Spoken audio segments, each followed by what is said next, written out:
Welcome, welcome. Thank you for coming out this evening. And of course, tonight we'll be talking about Stephen Sondheim, and in particular a musical that came to Broadway in 1987 with music and lyrics by Stephen Sondheim and a book by Jim Lapine, a fellow nutmegger, by the way. Jim Lapine had collaborated with Sondheim 3 years prior to this on what is regarded as one of the great musicals of the late 20th century. That show is called Sunday in the Park with George. We'll leave that one as a desideratum for future program. Tonight we're going to be talking about a work that's arguably the most accessible of Sondheim's musicals. What do I mean by that? Stephen Sondheim pursued a musical style that can be described as certainly harmonically very complex, intricate, dissonant, rhythmically unpredictable.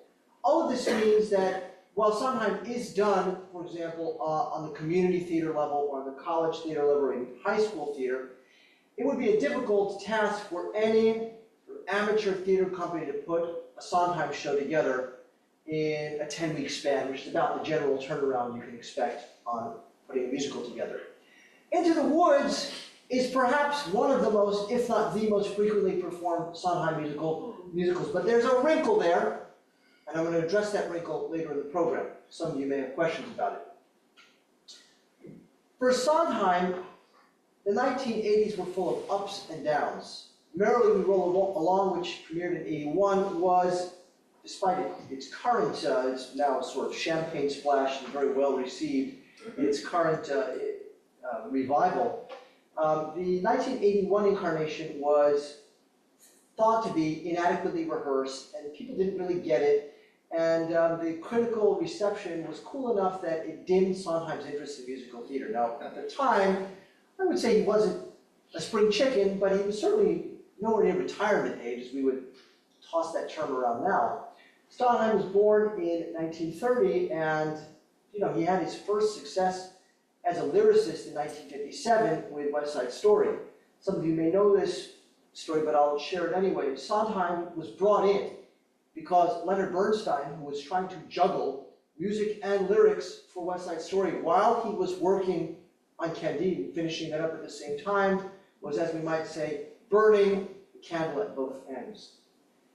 And he asked Oscar Hammerstein to suggest a lyricist to help him with West Side Story. And Hammerstein recommended his protege, a young guy who was in his mid-20s at the time named Stephen Sondheim. And Bernstein was very skeptical at first. He's in his 20s? Oh no, he's green, as you might say, green behind the ears. And then Bernstein gave Sondheim a task, which was to write new lyrics for the song Became Maria. And the lyrics that sold Bernstein on were Maria. Sing it loud and there's music playing. Sing it soft and it's almost like rain.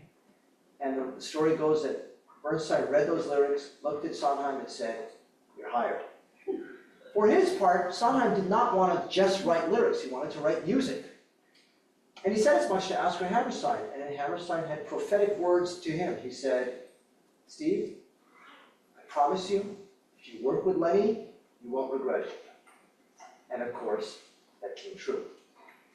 Sondheim's best-known musicals probably start in the 70s with Company, which premiered in 1970. In his typically laconic way, when he won the Tony Award for Best Musical that year, he went up to the podium and said the following: "I've never thought much about award ceremonies, but I have to admit that standing up here, it's rather nice to receive one." When he won the second Tony Award that evening, he went up and said, "I must admit, I really haven't dedicated a lot of time to thinking about award ceremonies, but now that I've won one, I have to say it's even nicer to win two." In other words, Stephen Sondheim was not a self-aggrandizing, larger-than-life personality. He was actually a rather mild-mannered, urbane individual.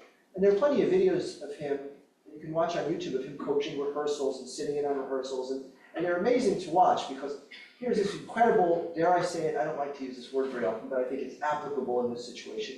Here's this genius who's sitting there and he's just so mild-mannered in his coaching and criticism, as opposed to someone like Jason Robert Brown. Jason Robert Brown is known for being scathing when he doesn't like how things are going. There are other people in musical theater who are known for being difficult to work with. Sondheim was never that. But his music is difficult to grapple with. Skipping to the end of the 70s, we have a show that premiered in 1979, also did very well in the award ceremonies, and that was Sweeney Todd, The Demon Barber of Fleet Street. These are both very difficult shows. Both Company and Sweeney Todd are very difficult shows. Todd is especially known for its dissonance. If you're a singer, you might say, well, what's the relevance? Why is it relevant how dissonant something is? Well, what singers often struggle with Sondheim is finding their pitches, finding the correct notes. Sometimes it's often finding the right rhythms, entering in the right spot, finding your anacrusis, which is your pickup, the entrance notes, for example, if you're anticipating a metrical downbeat, things like that. Sondheim can be rather unpredictable, and Todd is notoriously difficult. Having played through just about every Sondheim score, I would say that Sweeney Todd's probably at the top difficulty-wise. For me, as a pianist reading it, there's a lot of slowing down and counting strange rhythms and shifting time signatures and melodies that don't always match very well with the harmony. That is to say, they're deliberately off-sounding. When I say off, I mean they'll sound unstable, like they're calling out for resolution. I'm thinking specifically in the song, it's very, very early in the show, No Place Like London. And Todd is sort of narrating, and he says to Anthony, he's talking about how there was a barber and his wife, referring to himself. And he's telling the story about how essentially he was framed and removed so that this corrupt, malfeasant judge could have his way sexually with his wife. And Todd is telling the story, and he says, there was a barber and his wife, and she was beautiful. And on the word beautiful, you get this hideously crunching chord. It's things like that. Sondheim can be very ironic with his music. In other words, why would you put the dissonance on the word beautiful? Because there's nothing beautiful about the story that he's telling, right? It's an ugly story, and it's going to get out there. Skipping ahead to the 80s, I mentioned Merrily We Will Roll Along, didn't do so well commercially. Sunday in the Park with George did do well, but not exceptionally well. And same what you said of Into the Woods. Into the Woods won 3 Tonys, which is a very respectable number. But it was dominated, as were all the other shows that year, by a different show, which today we would think of as being, well, maybe in a different category than Into the Woods. It's a show that premiered on the West End of London in 1986, and then came to Broadway in 87, and thus was up against Into the Woods in 1988 at the Tonys. And this show did what we might describe as very good business. That show, of course, was Andrew Lloyd Webber's The Phantom of the Opera. A different show altogether. Into the Woods is a show that really invites we, the audience members, to meditate on what this show is actually about. And what it's actually about is very different than what it seems to be about on the surface. Let me compare and contrast for a minute. Sweeney Todd is a show, spoiler alert, about a man who is out for justice. But it's kind of vigilante justice, and it's relentless, and there's a lot of collateral damage. And it's about a man who kind of loses his soul in the process of pursuing justice. And he commits grievous acts, but ultimately he does it in service of what seems to be, if not a noble cause, then at least one we can sympathize with. And you might say, well, Sweeney Todd is, it's about the loss of the human soul in the sort of industrial revolution into the Victorian era where men became, widget makers in factories, toiling away, the skies became dark and cloudy and polluted and the like. And it's pretty straightforward in that way. You can summarize it as I just did a few sentences. To summarize Into the Woods, we're going to need the next 50 minutes or so. Because on the surface, Into the Woods presents us with familiar characters. Characters like Cinderella. Cinderella's a character, of course, that comes from Wilhelm und Jakob Grimm, the Grimm brothers. The Grimm brothers' fairy tales. By the way, very appropriate name, the Grimm brothers, because if you know the story of Cinderella, what happens towards the end of the story when the prince is searching for the foot that fits the slipper? Well, when Cinderella's wicked stepsisters are trying to convince the prince that, oh, that's my slipper, but your foot doesn't fit, so what do? You cut your foot. You slice the heel off, is the story if you read the original source material. I remember I was reading Cinderella with my daughter, and she was like 4.5 when I was reading it to her, and I just looked and I was reading ahead and I just stopped and I said, and they lived happily ever after.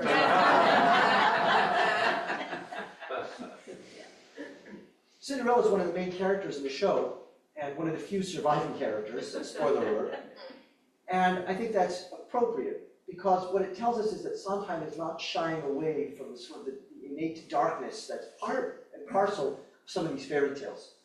Other characters come from sort of pan-Nordic mythology or folklore. The Princess and the Pea story, which some of you know, that also comes from the sort of Danish folklore. Princess and the Pea is not in this, but we have a baker and his wife, and that does also come from Danish folklore, that story of the baker and his wife. We've got a wicked witch, of course. We're going to have a wicked witch in our next program in January, which is going to be about Wicked. And we've got other characters like Rapunzel. We've got Jack and the Beanstalk fame. If you want to know how to say beanstalk in German, it's Bohnenstange. I know you're all wondering that. Bohnenstange. We've got Little Red Riding Hood and a kind of big bad wolf.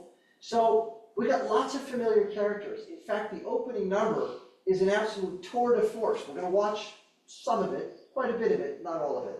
Why not all of it? Because it would eat up a very substantial portion of our meeting here tonight.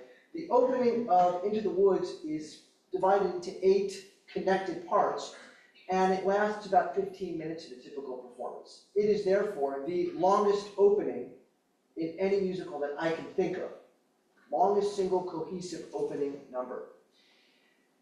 In the opening number, we are presented with no fewer than 12 independent named characters. I don't mean ensemble members, I mean characters who have individual parts, staves all to themselves on the score. And we might think that this is going to be a story that ends, as fairy tales tend to end, with people walking off into the sunset or putting their arms around each other and living happily ever after. There's a song, of course, at the end of the first act, not the show, but the end of the first act called Ever After. And if that's what you're expecting, you're not going to get it. So I want to revisit something I said earlier. And I want you to just keep this in mind, because we'll revisit this at the end of the program. And you'll see if you disagree with me or not.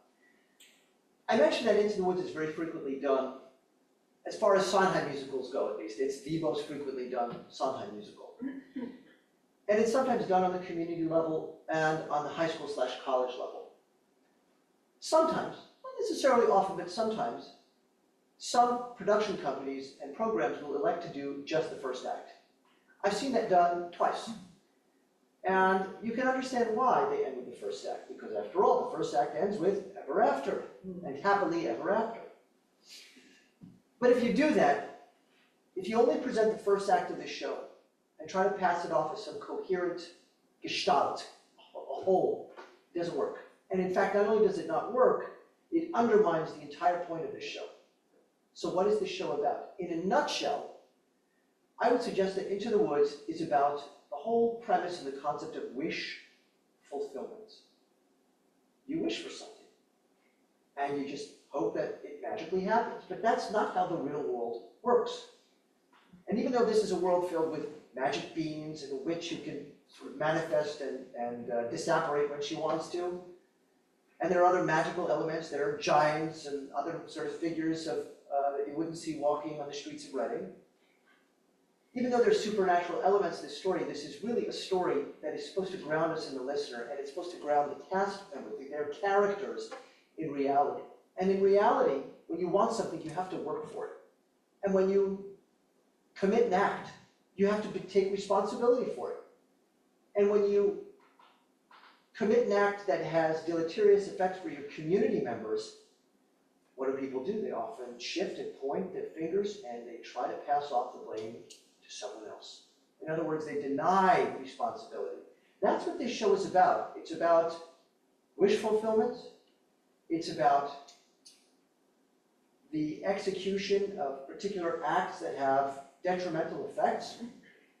The inability of people to be reflective and accept their own inadequacies, their own irresponsibility, their own malfeasance, their own selfishness.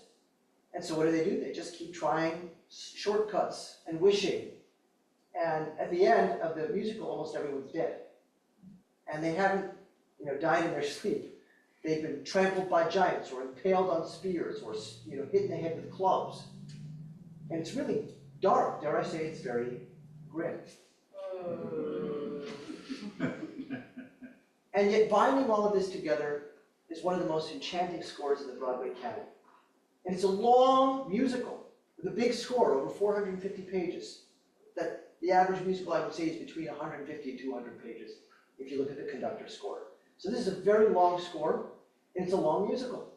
In fact, I went with my wife to see this at the Curtain Call Theater in Stanford. Really amazing community theater production, probably the best community theater production I've seen of this.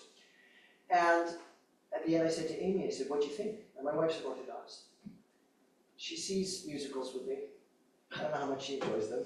I said, "What did you think?" And she looked at me and she said, "It was really long."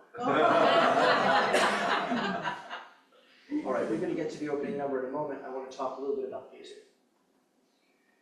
I mentioned that Sondheim's music is intricate and difficult and often very dissonant. I think that Into the Woods, one of the reasons why it works on that sort of collegiate or community theater level is because the score is quite accessible. So even though the story has twists and turns and swerves around and leaves us scratching our heads wondering what this is really about, the music is actually very accessible. And the way Sondheim achieves this, it's still chock full of his traditional elements that he incorporates, the dissonances, the sort of harmonic ambiguity, things like that nature.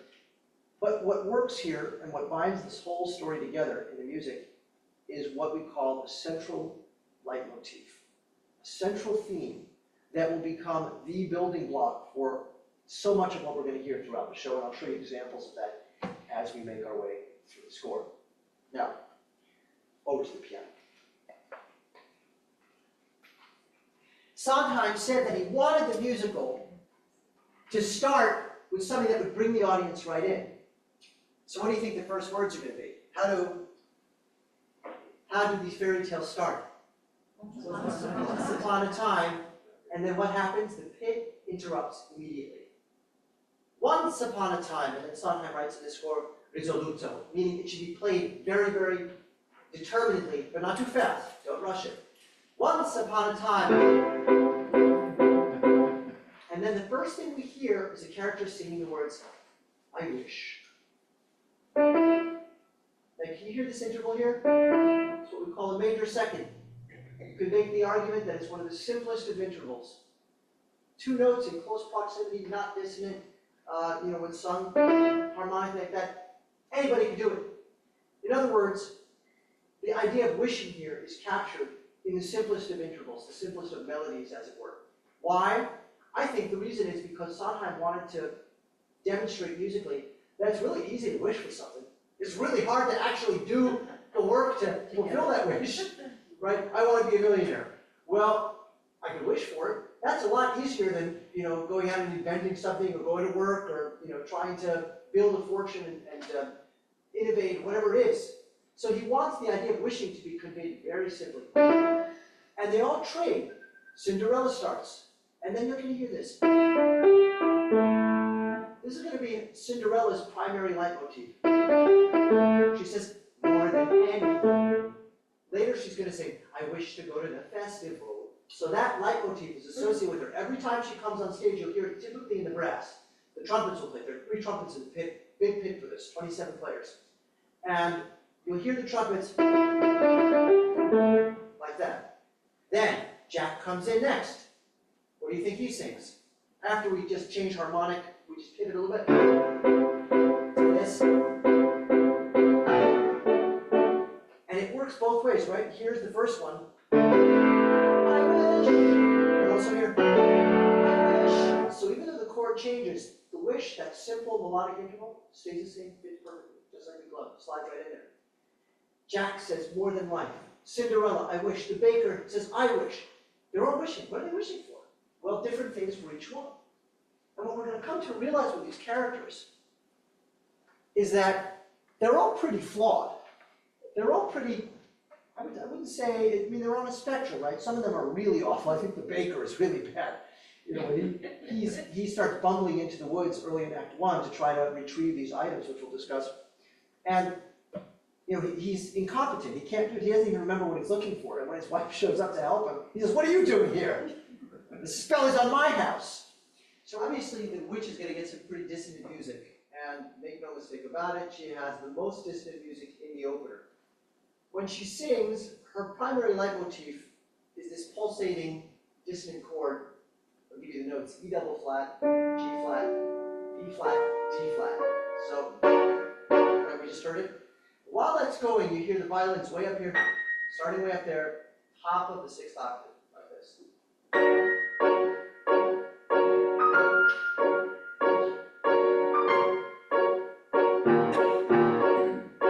Like that. Listen to this theme again. I'll play it in a lower octave.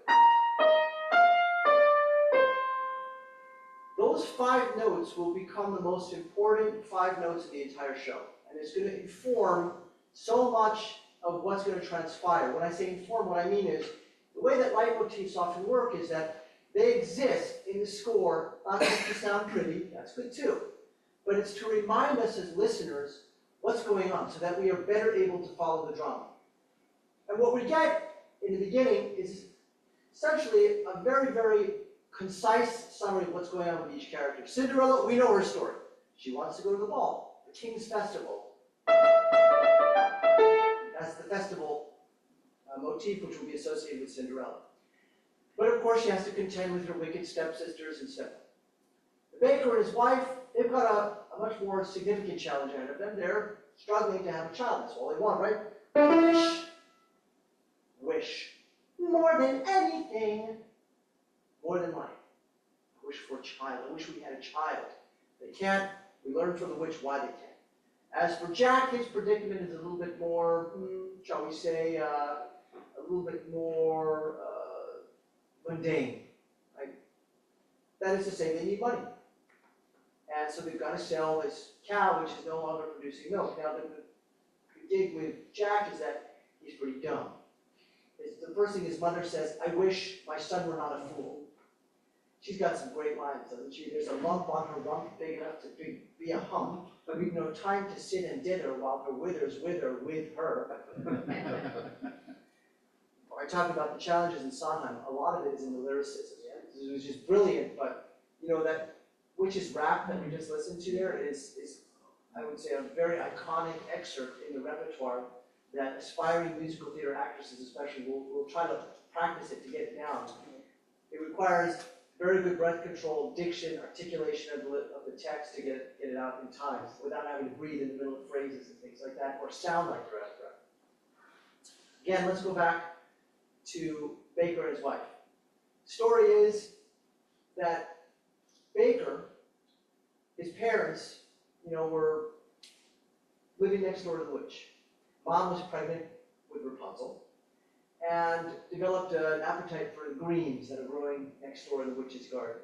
Now, if this all sounds a little preposterous, we've got to suspend our disbelief a little bit.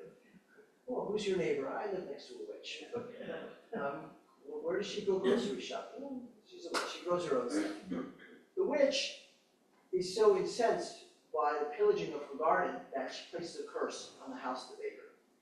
And in addition to this curse, she also takes custody of the baby, which is Rapunzel, as we'll find out. Rapunzel is a kind of comic character in this musical.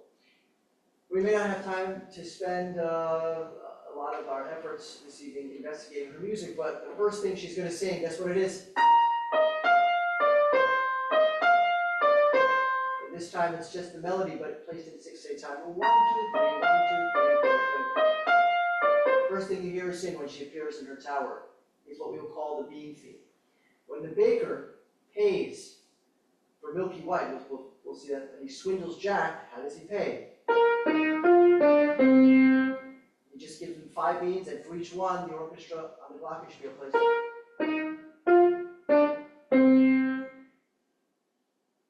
When the baker asks what they can do to lift the curse, in other words, he's paying for the sin of his father, right? He didn't steal the beans. What the witch says is that you can retrieve 4 essentially magical items, and each has very specific properties. This is what she wants. Cow as white as milk. Where's he going to get that? Obviously from Jack, right? A cape as red as blood. Where's he going to get that? From Little Red. hair as yellow as corn. Who do we know who has very famously blonde hair? Rapunzel. Oh, Rapunzel, right? And then finally, slipper as pure as gold. Who's going to have the slipper? That's Cinderella. So Baker's quest is intertwined. All the characters are presented sort of side by side here. They don't interact, but their fates are intertwined here because of the curse. When the baker sets out on this journey, we start to get to know the characters better, and we realize, as I mentioned earlier, they're not really good people. Let me explain what I mean by that, and I'm going to jump around right now. We already know that Little Red is a very selfish little girl, is she not? She goes in, she helps herself to anything she can get her hands on. She doesn't offer to pay for anything, by the way. And then, of course, when she's stuffed her arms full of as much as she can carry, she says, "I sort of hate to ask it, but do you have a basket?" So she's selfish and sort of unthinking. And also, I think it's fair to say from her body language and from her lyrics, she's not really so interested in visiting Granny in the woods. In other words, what does she say? Joanna Gleason's character, the baker's wife, says, "Well, are you sure you can get to your granny's?" And she kind of shrugs. And then she says, "For all that I know, she's already dead." And so she heads off with a basket full of baked goods that she didn't pay for. And she seems very blasé, very indifferent, nonchalant about the actual fate of her grandmother. For all that I know, she's already dead. Now into the woods. As for Jack, he's going to go out with Milky White. And he's out to try to go through the woods to the market to sell Milky White. Get as much as he can. And Cinderella, of course, is trying to get to the ball, the King's Festival. So all these characters are going to converge, and here's a little window into their fates in the first act. Little Red is going to get to visit Grandma, and then of course she has an encounter with the wolf. And the wolf has a great little jazz number, "Hello, little girl." Good number, we'll skip it tonight. When the baker sees her, he sees the cape, and he goes, "Oh my gosh, your cape is red as blood." So what does he do? He tries to steal it. And he only stops because she starts screaming, and it horrifies him so much that he backs off. When the baker sees Jack, he goes, "Oh, cow's white as milk." But he and his wife is there. Now remember, I say he chided her when she shows up in the forest and says, "No, the spell is on my house." In other words, he said, "It's my quest. This is not like Man of La Mancha, my quest. This is like, get away, woman. I can do this myself. I don't need your help." But then he doesn't even remember what he's looking for. He says, "Cow's white as milk." She has to feed him each line so that he remembers. By the way, this is like 5 minutes after he heard it. It's like when you meet someone that, "Hi, my name's Jim," and you'll turn around 30 seconds. What's his name? That's how the baker is with the 4 items that they're pursuing. And then, what does he do? He colludes with his wife. They see the cow, and they say, "We want the cow." What are we supposed to do about it? So they decide to just bamboozle Jack, because remember, he's sort of, what is his mother says, "Sometimes I think you're touched." In other words, he's not a critical thinker, and therefore might be easily bamboozled, swindled. And so what do they pay him with? They don't have anything to pay him with. And so he says, "All I have are these beans." And then, of course, the baker's wife, who's actually much savvier and more intelligent than the baker, she says, "Oh, we can't possibly part with our beans. They're so valuable." Of course, this piques Jack's interest, and they wind up procuring the cow for the price of 5 magic beans. And when Jack gets the beans, he thinks he's gotten a great deal, but of course, when he returns home, his mother tells him he's an idiot. So he tosses at least a couple of the beans into the ground where they sprout into magic beanstalks. He goes up into the realm of the giants. What does he do there? He pilfers things. He just steals. He steals gold and whatever he can get his hands on, he comes down. So you see, the characters are not really noble, magnanimous, scrupulous characters. Little Red, we've said, is a selfish girl who's very indifferent towards the fate of her grandmother and is really just interested in stuffing her gob with food that she hasn't paid for. Jack is not a bad person at first, but when he's presented with this option of stealing and pilfering all this gold, he can't help himself. So he steals from the land of the giants, steals from their realm, and thus incurs the wrath of the giants who are going to pursue him. There's 2 of them, by the way, one in the first act, one in the second. The baker is a jerk. He's a misogynist, very obvious. Baker's wife, she's crafty and conniving as a fox and colludes with her husband to deceive poor Jack, who, as we said, is touched, a bit empty-headed. As for Cinderella, she's not as unscrupulous as the rest, perhaps, but she's also unable to make decisions. She finally does go to the festival, but when she does, and she enchants the prince, she can't decide on how she wants to resolve that situation. She can't decide. She can't decide to either go with him or tell him she's not interested. And so what does she do? She makes him do the work. She makes him pursue her. Going so far as, finally, when he spreads, the third night she returns, he spreads pitch, tar on the stairs to catch her because she keeps running away from him. And of course, what gets stuck in the pitch? Her slipper. That's going to be one of the items that Baker and Baker's wife will pursue. Back in A flat, he sings, "There are giants in the sky. There are big, tall, terrible giants in the sky." Did you recognize that? Yeah.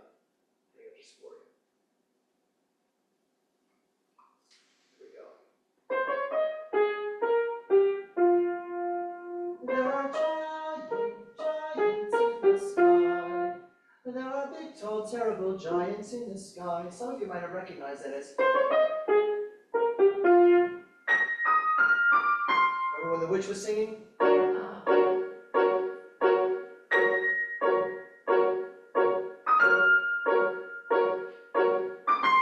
Now, what does Jack sing?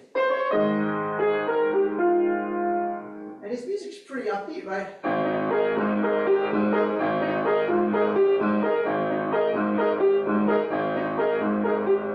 And he's singing, "When you're way up high, you look below, you look to things you know before, and your glances enough to show you just how small you are.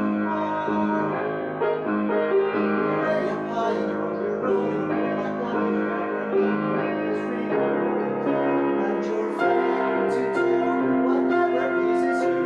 Explore things you never dare, 'cause you don't care, but suddenly there's a giant at the wait for it." Catch that?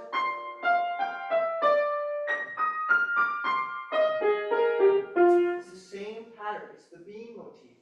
All of what's transpiring is connected to the beans. What do I mean by that? The curse on the baker's house started when his father stole the beans.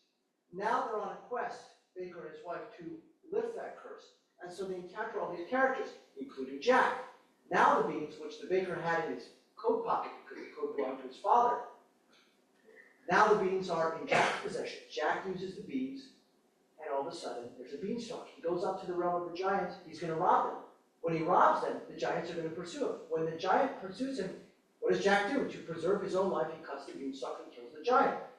But there's another giant, another giantess, in fact, and there's another beanstalk.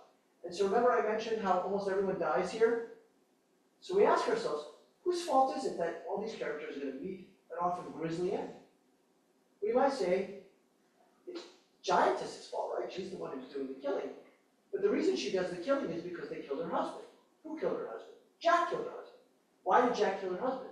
Because he went up to the beanstalk into the realm of the giants and he stole from them. And then to save his own life, he cut the beanstalk and the giant fell and died. So maybe it's Jack's fault that everyone's dead. Well, how did Jack get the beans? He got the beans because the baker bought Milky White, his cow, from him, thinking that the beans are worthless, by the way. So Jack attempts to, or I should say Baker attempts to swindle Jack, so maybe it's Baker's fault. But it was Baker's wife's idea. She's the one who said, "Oh no, we mustn't part with our beans. They're so costly, so valuable." So maybe it's Baker's wife's fault. But why was he even out there on the quest? Well, because he had to lift the curse. So if you see the finger pointing and the blame game goes, you could go all the way back to Baker's father, who, as it turns out, is dead anyway. So the question that we're asking ourselves in Into the Woods is, how do you resolve an issue when you can't get to the source of where the issue comes from? And you have all these people who are seemingly culpable in one way, shape, or form, but they're all in denial about it, right?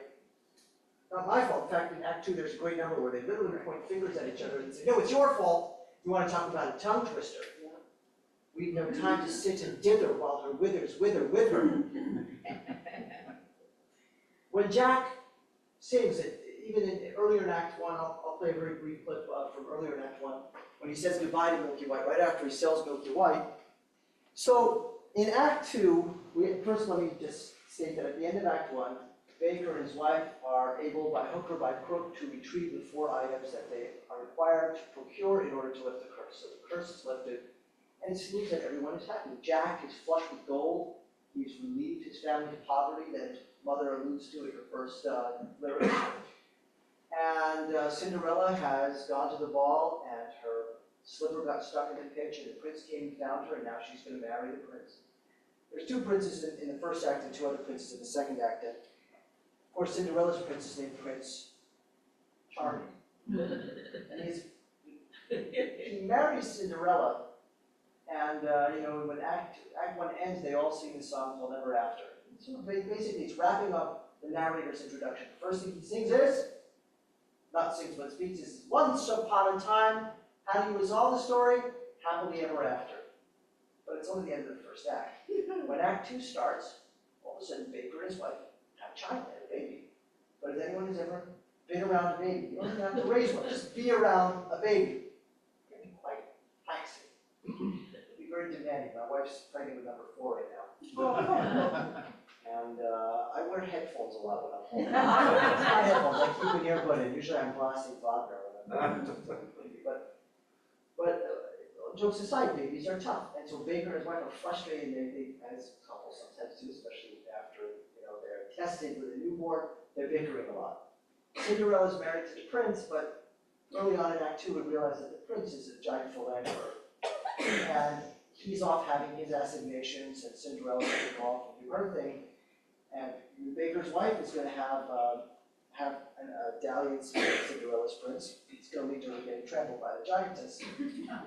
By the way, when Cinderella confronts her prince about his infidelity, he has a great line. He says, "I was raised to be charming, not sincere." The kingdom has a big problem in the form of this giantess. And now all the characters, they thought they had problems in the first act, now they really have a problem, because people are being killed. Jack's mother is killed by Princess Stewart. Why? Because he's afraid that the mom, Jack's mom, is going to taunt the giant and attract her attention, and she'll come over and kill them. So he takes a preemptive action and kills Jack's mother. As I mentioned, Baker's wife is going to get trampled after having a dalliance, an assignation in the woods with Cinderella's prince. And by the time we get to the end of the show, we've whittled the cast down to 4. And they're the following: Cinderella, Little Red, Baker, and Jack.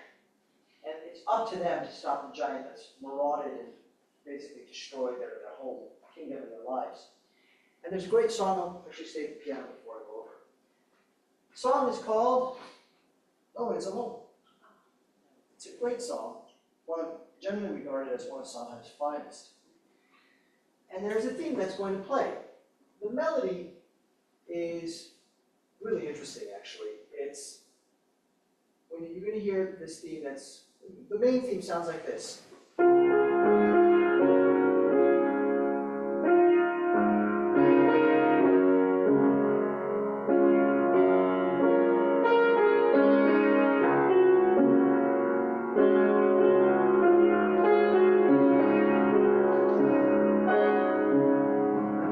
Line, and it's on the words, "People make mistakes." Listen to the tune. Are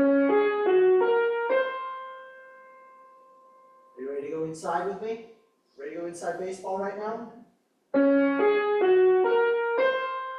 going to give you intervals. Down a fifth, up a second, down a third, down a second. On the words "people make mistakes," up a fifth, a second, up a third, up a second. This, which has served as the melodic backbone of the story, is now treated in what we call melodic inversion. Everything's reversed. We go down 5, we go up 5. We go, so down 5, up 1, up 5, down 1. You see the idea here? We're taking all of the intervals. It's a mirror image. It's a mirror image. Why? What's Sondheim telling us? People make mistakes. Fathers, mothers, people make mistakes, holding to their own, thinking they're alone. Honor their mistakes. Everybody makes one another's terrible mistakes. The idea is by acknowledging their own culpability, their own fallibility, we're able to break this cycle of finger pointing and blaming. We're able to break this cycle where we reject responsibility for our actions. And we're able to come together as a community, which they do, a small community, but they come together at the end and they're able to repel the giant and live to see the end of the story. And by inverting the melody, Sondheim is kind of telling us, I think, that it's acknowledging our own culpability and fallibility that's critical to growing. You can't mature without doing that. And so we start with a little red who is stuffing her mouth and essentially stealing food. We start with a Jack who's dim-witted and heads up to the realm of the giants, and the only thing he can think to do is steal. We start with a baker who chides his wife for trying to help him because he's proud and selfish and wants to do it himself. And all these characters are pretty lousy, morally speaking, and yet they come together, and how does Sondheim tell us that they've turned over a new leaf, that they're willing to go in a new direction and correct their ways, their errors? Well, we take this theme, which sometimes, however it manifests, and here they sing, people make mistakes, and it's a mirror image of the bean theme. And it's very subtle. And of course, you do get the bean theme played, when you'll hear this. And while that's playing it,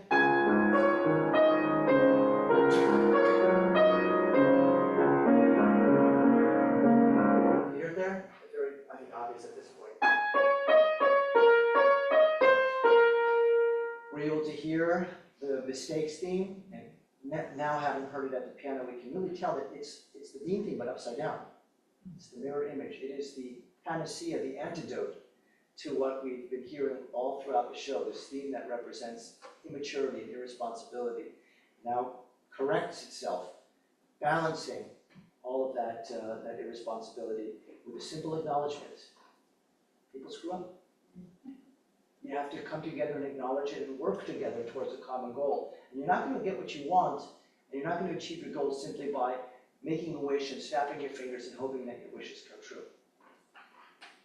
Now, if you think about what Sondheim and Twain are doing by ending the story with so much death and chaos and carnage, they're telling us that these fairy tales, which are sometimes thought of as children's stories, are not so innocent. They're not so they're not the kind of whitewashed versions that we present to children today. They were meant to be educational, meant to be pedagogically nourishing. People could read it, children even would read it, and would grow from it, take away a lesson. I think maybe we've done a disservice in sanitizing these stories. We've done a disservice to generations of young people who, all right, maybe they don't need the macabre grisliness of having a heel chopped off, but if you ask people who know the Cinderella story and you tell them, did you know that her stepsister cuts her heel off at the end of the story, and there's blood gushing everywhere, and this is how they get caught. Specifically because there's blood oozing out of her slipper, and the prince sees it and says, "What the heck?" I think Sondheim, if you know his musicals, he often is described as a very cynical composer. Cynical in the sense that he likes to thrust our noses, we the audience goer, in the kind of underbelly of society, whether it's company, which is, people go to the theater. Why do you go to the theater? Escapism, right? That's a reason that's often cited. You go to forget about the ennui of life, your daily, the tedium of going to work and paying your taxes and grocery shopping and all that. You go to the theater for an escape. And then, of course, in company, you get a story that's all about, people who are in their mid-30s who are already, they're not even having a midlife crisis, they're just having a life crisis. And they're all, the married couples can't stand each other, and some of them are on their second or third marriage.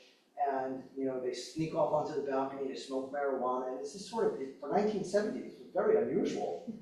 People are going to the theater, they want to see The King and I, they want to see My Fair Lady, and here's Sondheim sort of, like I said, thrusting their nose in it. And you get Sweeney Todd, again, about sort of the loss of the soldier in the Industrial Revolution and in the Victorian age, where cities became fetid and grotesque, a simulacrum, a really dark simulacrum for what life might have looked like in a more pristine age, simpler age. And then, of course, you get to Into the Woods, and maybe more than any of Sondheim's shows, this is a show that is not what it seems to be about on the surface. This is not a show that's going to end with everyone, the characters leaving happily ever after. But I hope that you have attended this program and you're feeling happily ever after this program. And I'd be happy to take any questions that you may have about this show or about Sondheim or Broadway. Thank you.